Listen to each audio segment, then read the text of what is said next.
ചാലിയാർ പഞ്ചായത്തിലെ പന്തീരായിരം ഉൾവനത്തിലുള്ള അമ്പുമല ആദിവാസി നഗറിലെ പഠനം മുടങ്ങിയ 19 വിദ്യാർത്ഥികളെയും വിദ്യാഭ്യാസത്തിനായി സ്കൂളിൽ തിരികെ എത്തിച്ചു. ITDPയുടെ ആഭിമുഖ്യത്തിൽ തിരികെ പദ്ധതി പ്രകാരം കുട്ടികൾക്ക് ഗതാഗത സൗകര്യം ഏർപ്പെടുത്തിയതിനെ തുടർന്നാണ് 19 കുട്ടികളും സ്കൂളിലേക്ക് തിരിച്ചെത്തി വിദ്യാഭ്യാസം പുനരാരംഭിച്ചത്. ഇടിവണ്ണ സെന്റ് തോമസ് UP സ്കൂളിൽ 4 കുട്ടികളും ഇടിവണ്ണ എസ്റ്റേറ്റ് ഗവൺമെന്റ് LP സ്കൂളിൽ 7 കുട്ടികളും എരഞ്ഞിമങ്ങാട് ഗവൺമെന്റ് ഹയർ സെക്കൻഡറി സ്കൂളിൽ 8 കുട്ടികളും പ്രവേശനം നേടി. കുട്ടികൾക്ക് പാഠപുസ്തകം, യൂണിഫോം, പ്രഭാത ഭക്ഷണം, സ്കൂൾ ബാഗ്, മറ്റു പഠനോപകരണങ്ങൾ എന്നിവ ഉറപ്പുവരുത്തുമെന്ന് നിലമ്പൂർ AEO ജേക്കബ് സത്യൻ അറിയിച്ചു. District development commissioner Dileep K കൈനിക്കരുടെ നേതൃത്വത്തിൽ ITDPയും വിദ്യാഭ്യാസ വകുപ്പും സമഗ്ര ശിക്ഷ കേരളയും ജനമൈത്രി എക്സൈസും കേരള മഹിളാ സഖ്യ സൊസൈറ്റി, കീസ്റ്റോൺ ഫൗണ്ടേഷൻ ഉൾപ്പെടെയുള്ള സർക്കാർ ഏജൻസികളും പൊതുപ്രവർത്തകരും NGOകളും നടത്തിയ നിരന്തര ശ്രമത്തിന്റെ ഫലമായാണ് കുട്ടികളെ തിരികെ സ്കൂളിലെത്തിച്ചത്. Nilambur AEO Jacob Sathyan, block project coordinator M Manoj Kumar, Edivanna estate GLP school പ്രധാനാധ്യാപകൻ മനോജ് കുമാർ, ഇടിവണ്ണ സെന്റ് തോമസ് UP സ്കൂൾ പ്രധാനാധ്യാപിക ബിന്ദു ജോർജ്, ട്രൈബൽ പ്രൊമോട്ടർ രാധിക രാമൻ, വിദ്യാഭ്യാസ പ്രവർത്തകൻ റഷീദ് ഇല്ലിക്കൽ എന്നിവരുടെ നേതൃത്വത്തിൽ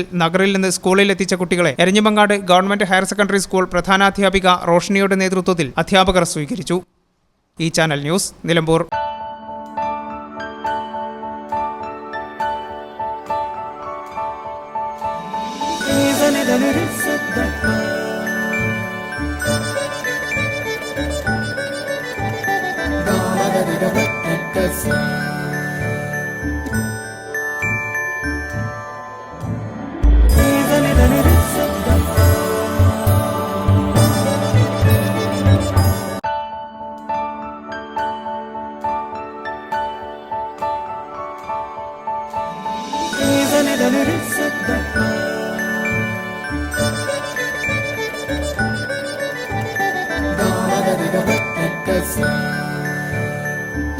Qatar golden diamonds, Calicut road, Valanchery.